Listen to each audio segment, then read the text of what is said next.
নবী বলেন আরজু আন তাকুনা মিনহুম, আমি আশা করি আমার আবু বকর ওই ভিআইপি দের অন্তর্ভুক্ত হবে।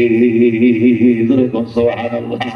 এই দুস্থ বুজুর্গ যার সামনে আল্লাহর হাবিব পর্যন্ত কেঁদেছেন, আল্লাহু আকবার। কেমন কেমন কুরবানি থাকলে আরব দেশের ইসলাম বাংলাদেশে আইসে কল্পনাও করা যায় না।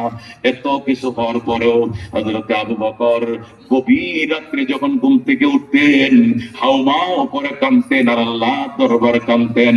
খুজ বিলুতফিক ইয়া ইলাহি মাল্লাহু জাদুন কলিল মুফলিসান বিসিদকি ইয়াতি ইনদা বাবিক ইয়া জলিল যামবুন আযীমুন ফাগফির যামবাল আযীম ইন্নাহু শাখসুন গরীবুন মুযনিবুন আবদুন যালিল আইনা মূসা আইনা ঈসা আইনা ইয়াহইয়া আইনা নূহ আইনা ইয়া সিদ্দীক আসিন তুব ইলাল্লাহিল জাযীল ক্বালা ইয়া রাব্বি যুনুবি লাইসা লি খায়রুল আমাল সুউ আমালি কাসীরুন যাতু তাআতি কলিল।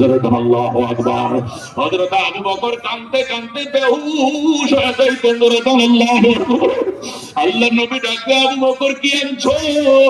আল্লাহ এবং রাসূল তারা সব নিয়ে আইছে। আল্লাহু আকবার। এই জন্য নবী বলছেন, আমার আবু বকর আগে কোনো উম্মত জান্নাতে ঢুকতে পারবে না, আমার উম্মতও পারবে না, অন্য কোন নবীর উম্মতও ঢুকতে পারবে না, সবার আগে আবু বকর ঢুকবে। আল্লাহু আকবার। এই আবু বকরের সাথে কারা গো জান্নাতে যাইতে চাও? হাত বাড়া। লিল্লাহ তাকবীর।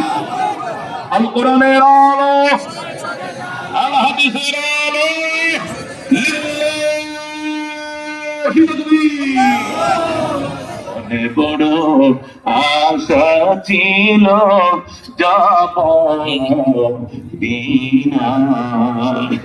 নবীজির বাম কদমের বাম পাউডার পাশে আবু বকর শুয়ে রয়েছে, ডাইন পাউডার পাশে আবু বকর, বাম পাউডার বাইকেল দিয়া উমর শুয়ে রয়েছে। কার দেখতে মন চায়? কার দেখতে মন চায়?